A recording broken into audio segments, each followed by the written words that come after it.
Selanjutnya, marilah kita ikuti Mau'izatul Hasanah yang akan disampaikan oleh Al-Ustadz Dr. Abdul Rashid, Magister Filsafat Islam. Kepada beliau kami persilahkan. Allahumma salli ala Sayyidina Muhammad.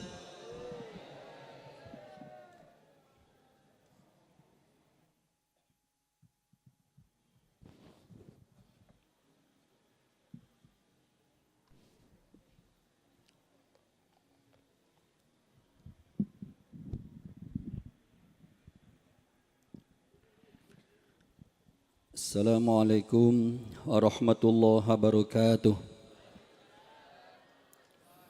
Alhamdulillahi wahdah.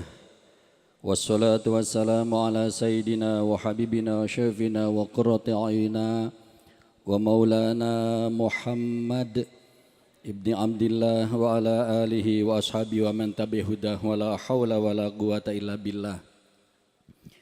Qala ta'ala fi kitabil karim, bismillahirrahmanirrahim. Yarfa'illahu alladhina amanu minkum walladhina utul ilma darajat. Wa qala Rasulullah sallallahu alaihi wasallam fil hadis alladhi rawahu Imam Al-Baihaqi radhiyallahu ta'ala anhu, kun aliman au muta'alliman au mustami'an au muhibban wa la takun khamisan fatahlik. Sadaqallahul azim wa sadaqa rasul habibul karim wa nahnu ala dzalika minasyahidin, amma ba'du. Yang amat sangat kita hormati Sayyidul Habib Muhammad Habib Mustafa bin Muhammad Al-Jufri, Sayyidul Habib Dr. Abdurrahman bin Agil LC MA, Habib alim ganteng. Kita gak Habib, gak alim, gak ganteng. Sayyidul Habib Ali Fahri, Bapak Dekan beserta para dosen, mungkin juga tendik yang hadir pada malam hari ini, para pengurus Jamal Khidmah dan At-Tariqah Surabaya, para jamaah hadirin hadirat, wabil khusus para mahasiswa khususnya dari Fakultas Adab dan Humaniora UINSA, juga saya yakinnya ada banyak hadir mahasiswa dari PTN dan PTS Surabaya yang rutin mengadakan majlis dzikir di kampus-kampus mereka dengan tergabung dalam komunitas Jamaah Al-Khidmah.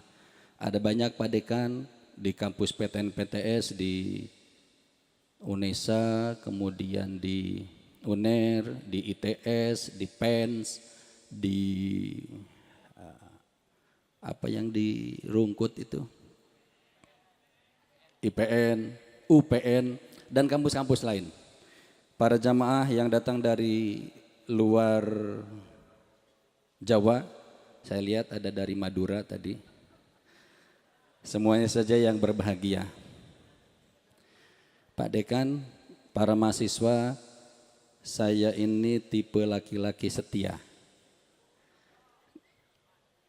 Karena gak pakai insya Allah. Karena S1 saya di Yayan Sunan Ampel, S2 Yayan Sunan Ampel, dan S3 juga di UIN Sunan Ampel. Itu antara dua kemungkinan, setia atau tidak diterima di kampus lain. Setia, setiap tikungan ada. Yang kedua, sebelum saya lupa, ada salam dari salah seorang mahasiswa istimewa Fakultas Adab dan Humaniora di Prodi Sejarah Peradaban Islam, yaitu Al-Mukarram Agus Muhammad Kusoy Korofi atau Mas Kevin. Beliau kuliah di sini, beliau juga yang menggagas acara malam hari ini, tapi sayang tidak bisa hadir karena diajak oleh mas-mas beliau, Mas Faik dan Mas Niko, acara Manakib Kubro di Bawean. Mudah-mudahan seperti yang disampaikan Pak Dekan tadi, tahun depan menjadi agenda yang istiqomah. Semakin maju, semakin jamaahnya, banyak jamaahnya. Bila perlu tol Juanda kita tutup. Enggak bahaya ta. Para jamaah, putri pertama Hadratus Syekh Romo Kiai Haji Ahmad As-Salali Saki radhiyallahu ta'ala anhu juga Nyai Sera, alumni YIN Sunan Ampel. Dulu beliau kuliah beberapa semester di jurusan KI, kemudian di pertengahan KI dihilangkan menjadi MPI. Jadi ada sejarah kenapa majelis ini harus terselenggara di UIN Sunan Ampel. Yang kedua ingin saya sampaikan kepada seluruhnya, dulu Haul Akbar di Jatipurwo, tempatnya Romoye Sepuh Romoye Usman Alisaki radhiyallahu ta'ala anhu itu mauidhohnya 3 bahasa. Yang pertama bahasa Jawa, Romo Ki Haji Mahrus Ali Lirboyo. Cucu beliau Agus Reza juga kuliah S3 di UIN Sunan Ampel. Kemudian bahasa Madura, Sanul Habib Abdullah Al-Haddar. Dan bahasa Indonesia yang menyampaikan ceramah bahasa Indonesia adalah dosen YIN Sunan Ampel Dr. Andes Kiai Haji Matajawi. Beliau adalah menantu dari Kiai Haji Hashim Bawian. Mondoknya dulu satu kamar dengan Yai Usman di Darul Ulum Jombang, kamar E5. Jadi ada sejarah kenapa majlis ini sekali lagi harus terlaksana hatta ila yaumil qiyamah. Amin ya robbal. Lumayan mukadimah sudah 7 menit, tinggal 8 menit lagi. Ikan sepat, ikan gabus, semakin cepat semakin cocok. Pak Dekan, para jamaah Al-Khidmah yang terkumpul dan komunitas Al-Khidmah itu insya Allah tidak cari konsumsi kesini ini, cuma nyari nasi talaman. Dan tadi saya lihat sudah siap sejak Maulid. Mudah-mudahan cukup. Para hadirin, para jamaah, mohon maaf izinkan saya berbicara kepada kawan-kawan mahasiswa. Saya akan awali dengan kesimpulan. Kesimpulannya di depan. Deduktif. Sukses dalam pengertian yang luas itu bukan hanya tentang otak, bukan hanya tentang akal, tapi berbanding lurus dengan spiritualitas. Atau saya sampaikan dengan bahasa yang lain, orang-orang sukses itu rata-rata mayoritas bagus dalam hal spiritualitas mereka. Saya akan bikin banyak contoh, insya Allah sampai jam 1:30. Yang pertama, para mahasiswa, mungkin ada yang jurusan peradaban Islam ini, sejarah mencatat Raja Kekaisaran Turki Utsmani atau Ottoman yang paling terkenal Mehmed II atau Mehmed Sang Penakluk atau Muhammad Al-Fatih adalah raja yang berhasil menaklukkan kerajaan Romawi Timur atau Bizantium pada tahun 1453 Masehi. Padahal kerajaan ini sudah berusaha ditaklukkan oleh banyak tokoh, tidak kurang sahabat. Sahabat Muawiyah bin Abi Sufyan berusaha untuk meruntuhkan kerajaan Bizantium ini yang sudah berdiri sejak sebelum Rasulullah SAW menjadi nabi. Tidak berhasil. Kemudian sahabat Abu Ayyub Al-Ansari dalam usia yang sudah sangat sepuh, 80 tahun, dengan semangat yang menggebu-gebu, dengan semangat yang membara, juga berusaha menaklukkan kerajaan Bizantium ini. Tidak berhasil. Bahkan beliau kuburannya tidak jauh dari sana, tidak dibawa kembali ke Mekah atau Madinah. 1125 tahun kemudian barulah Bizantium diruntuhkan oleh Mehmed II. Para hadirin, para jamaah, para mahasiswa, mohon maaf. Bizantium itu adalah sebuah kerajaan yang besar dan pertahanannya yang sangat luar biasa, sempurna. Di sisi laut harus melewati Selat Bosporus, Selat Bosporus itu selat yang memisahkan antara Turki bagian Asia dengan Turki bagian Eropa yang nyambung dengan Spanyol. Selat Bosporus itu, selat itu dipasang rantai yang sangat besar dan sangat kuat sehingga kapal perang manapun, kapal perang apapun tidak bisa lewat masuk ke selat itu. Sementara di daratan dipasang benteng Theodosius, sebuah benteng yang sangat kuat. Sejarah tidak mencatat bahwa benteng itu pernah ditembus. Mehmed II ini masuk lewat Selat Bosporus dengan membawa 200.000 pasukan dan 400 kapal perang. Tapi tidak semudah yang dibayangkan. Penyerbuan pertama gagal, penyerbuan ketiga dan seterusnya gagal. Sampai hampir putus asa Mehmed II atau Muhammad Al-Fatih ini. Ketika beliau ngedrop semangatnya, para bawahan beliau membawa Syekh A'aq Samsuddin, guru spiritual, guru Thariqah dari Mehmed II ini, dibawalah. Kemudian dinasihati. Nasihatnya itu sangat tidak masuk akal. Memerintahkan kepada Mehmed II dan pasukannya sebelum penyerbuan yang terakhir disuruh untuk puasa sunnah. Ini bertolak belakang dari mana ceritanya mau perang kok malah suruh puasa ini loh. Bukannya nanti malah akan menjadi lemas. Disuruh bertaubat. Apa hubungannya dengan persenjataan? Disuruh meninggalkan maksiat dan disuruh untuk sholat berjamaah. Itu yang dilakukan. Muncullah inspirasi Mehmed II kemudian dari sisi spiritual ini bukan menembus langsung Selat Bosporus. Pada suatu malam Mehmed II membawa 72 kapal perang besar dinaikkan ke atas Bukit Galata. 72 kapal perang dinaikkan ke atas bukit, tidak melewati lautan.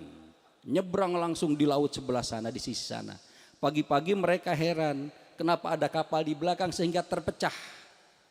Kerajaan Bizantium pasukannya dalam hal menjaga pertahanan ini. Singkat cerita setelah dikepung 53 kali, runtuh Bizantium. Ibu kotanya adalah Konstantinopel. Di dalam manakim ini tadi dibacakan, minal Kustantiniyah wa huwal ana minhum. Konstantinopel, Konstantinia. Sisi mana Ustadz spiritualitasnya? Tadi itu sebelum perang disuruh berpuasa. Hal-hal yang sangat tidak masuk akal. Disuruh bertaubat, disuruh berjamaah dan disuruh tidak boleh melakukan maksiat. Yang luar biasa adalah setelah Bizantium runtuh, setelah kerajaan Romawi Timur kalah, ketika mau diadakan sholat pertama kali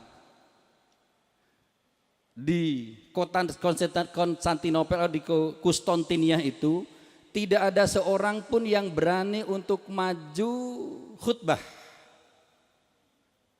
Akhirnya Mehmed II, para mahasiswa pengen tahu usia beliau berapa pada saat itu ketika menaklukkan Bizantium. Beliau baru berusia 21 tahun.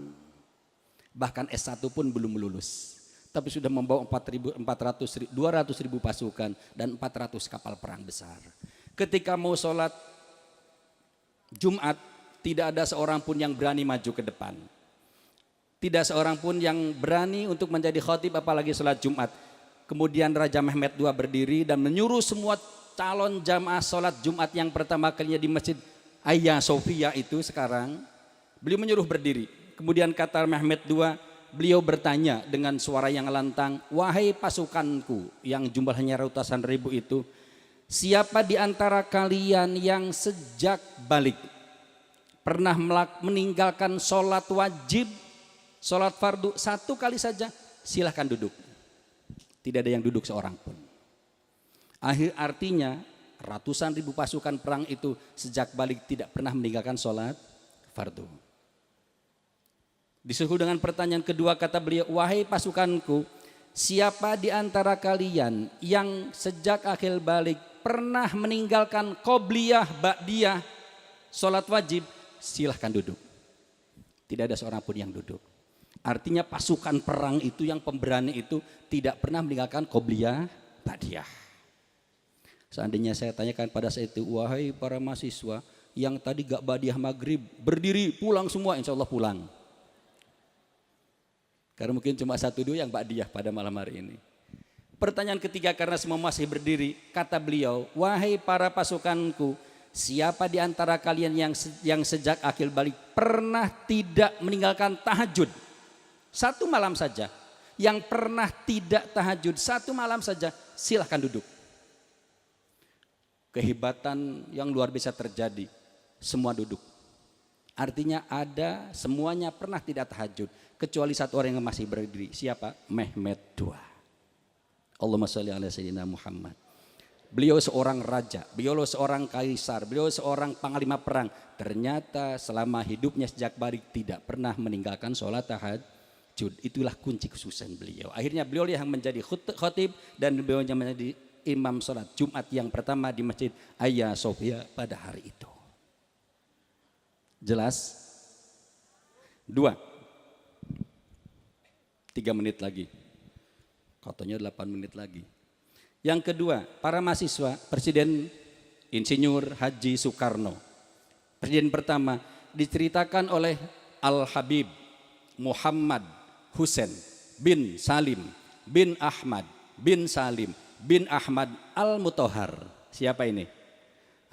Mutahhar, pencipta lagu Syukur, pencipta lagu Hari Merdeka, dan 74 lagu lain beliau ciptakan. Beliau bercerita bahwa Presiden Soekarno itu adalah seorang muslim yang taat beribadah, sholat, puasa, haji, umroh dan sebagainya. Bahkan ketika pertama kali Presiden Soekarno pergi ke Madinah, beliau haji pertama kali masuk kota Madinah diantar oleh Raja Abdul Aziz bin Saud atau terkenal dengan Ibnu Saud. Ketika masuk ke Masjid Nabawi, Presiden Soekarno itu bertanya kepada Ibnu Saud, Tuan Raja, sebelah mana makam Rasulullah SAW? Ditunjukkan sebelah sana Tuan Presiden, di bawah kubah hijau. Apa yang terjadi? Presiden Soekarno melepas semua atribut kebesaran beliau. Dari pakaiannya, dari dadanya, lepas kaos kaki dan sepatu beliau. Diceritakan beliau merangkak dari tempat beliau berdiri sampai ke makam Nabi Muhammad SAW. Kata Raja Ibnu Saud, apa yang kau lakukan Presiden Soekarno? Kata beliau, Tuan Raja, saya hanyalah presiden di Indonesia dan Tuan Raja adalah raja di Saudi ini, sedangkan yang akan saya datangi adalah raja umat Islam di seluruh dunia. Allahumma sholli ala sayyidina Muhammad. Banyak cerita-cerita seperti ini wahai para mahasiswa, kawan-kawan. Yang terakhir, saya lupa tahun 2015 atau 16 atau 17, saya melihat berita nasional, berita di salah satu TV swasta nasional. Ada siswa Semansa SMAN 1 Gresik. Itu nilai UNASnya tertinggi se-Jawa Timur. Laki-laki diwawancarai, apa kunci belajar sukses Ade sehingga bisa meraih nilai tertinggi se-Jawa Timur? Jawabannya sungguh membuat saya tercengang. Saya kaget pada hari itu. Dijawab, Mas, selain saya rajin belajar tentunya, saya setiap malam Jumat ikut majelis zikir. Saya istighosah. Apa hubungannya antara sukses belajar dengan istighosah? Artinya apa? Di luar kesadarannya, di alam bawah sadarnya tercipta, terbentuk bahwa anak ini meyakini belajar itu tidak sendiri, tapi harus diikuti dengan spiritualitas. Dan pada malam hari ini, saat ini kawan-kawan para mahasiswa, kita sedang melakukan salah satu kunci sukses belajar, yaitu kita bersama-sama berkirim doa kepada para dosen. Bukan saja yang sudah meninggal, termasuk yang masih hidup. Bisa jadi yang disampaikan oleh, yang dibacakan oleh Habib Mustafa Al-Jufri tadi itu adalah para dosen kampus Winsa, paling tidak Fakultas Adab dan Humaniora yang sudah meninggal. Dan inilah tuntutan para ulama salafun saleh, suka atau tidak. Al-Imam Abu Hanifah radhiyallahu taala anhu pernah berkata tentang berkirim doa kepada guru beliau. Kata beliau, inni la astaghfiru li Hammad ma'awalidayya ba'da kulli sholatin. Kata beliau, saya setiap habis sholat pasti berkirim doa kepada kedua orang tua saya dan guru saya Syekh Hamad. Beliau tidak berhenti di Robbi firli waliwa lidaya yang hadis itu, tapi beliau mendoakan juga kepada guru beliau Syekh Hamad. Murid beliau Syekh Abu Yusuf berkata, inni la astaghfiru li abi Hanifata ba'da kulli salatin qabla walidayya. Saya setiap habis sholat berkirim doa untuk guru saya Imam Abu Hanifah sebelum saya mendoakan kedua orang tua saya. Berdoa untuk guru, berdoa untuk syekh, berdoa untuk dosen sebelum mendoakan kedua orang tua saya. Apa tidak salah Ustaz? Tidak. Di dalam syair yang sangat panjang disebutkan orang tua itu, maaf, tidak bermaksud membanding-bandingkan. Saya juga sudah jadi orang tua. Anak saya Pak Dekan kuliahnya di depan. Di apa? Di Fakultas Saintek anak saya di sini kebetulan. Orang tua itu diibaratkan oleh para ulama zaman dulu, oleh para penyair Arab. Orang tua itu hanya bagikan wadah, bagikan jasad. Sedangkan guru, orang tua, sedangkan guru, dosen, kiai yang mengajar, yang membimbing kita adalah isi dari botol itu. Jasad adalah orang tua, sedangkan ruh yang mengisi jasad adalah para guru. Sebuah air minum bisa menjadi mahal itu bukan karena botolnya tapi karena isinya. Maaf saya sebut merek, misalnya air minum An-Najwa, satu botol 3.000. Itu yang mahal, yang bikin mahal bukan botolnya, bukan kemasannya, tapi airnya, ruhnya. Ketika seorang meninggal tinggal jasad, ruhnya meninggal tidak ada lagi yang berharga. Dinyanyikan oleh Roma Irama. Sekujur bangkai. Coba adakah orang yang pernah membeli air minum setelah dibeli di toko piro 3.000 dibayar 3.000? Adakah orang yang buka tutupnya kemudian dibuang airnya, botolnya dibawa ngalor ngidul kemana-mana? Yang bikin mahal adalah isinya.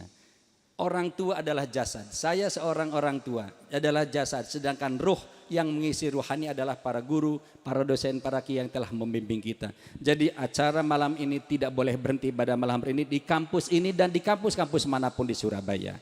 Mudah-mudahan diberikan istiqomah, panjang umur, kesehatan oleh Allah Subhanahu wa taala sehingga terus maju, terus berkembang. UINSA ini semakin hebat rankingnya, tetap mempertahankan predikat unggulnya sampai kapanpun sehingga menjadi kampus PTKIN nomor 1 di Indonesia. Amin ya rabbal alamin. Assalamualaikum warahmatullahi wabarakatuh.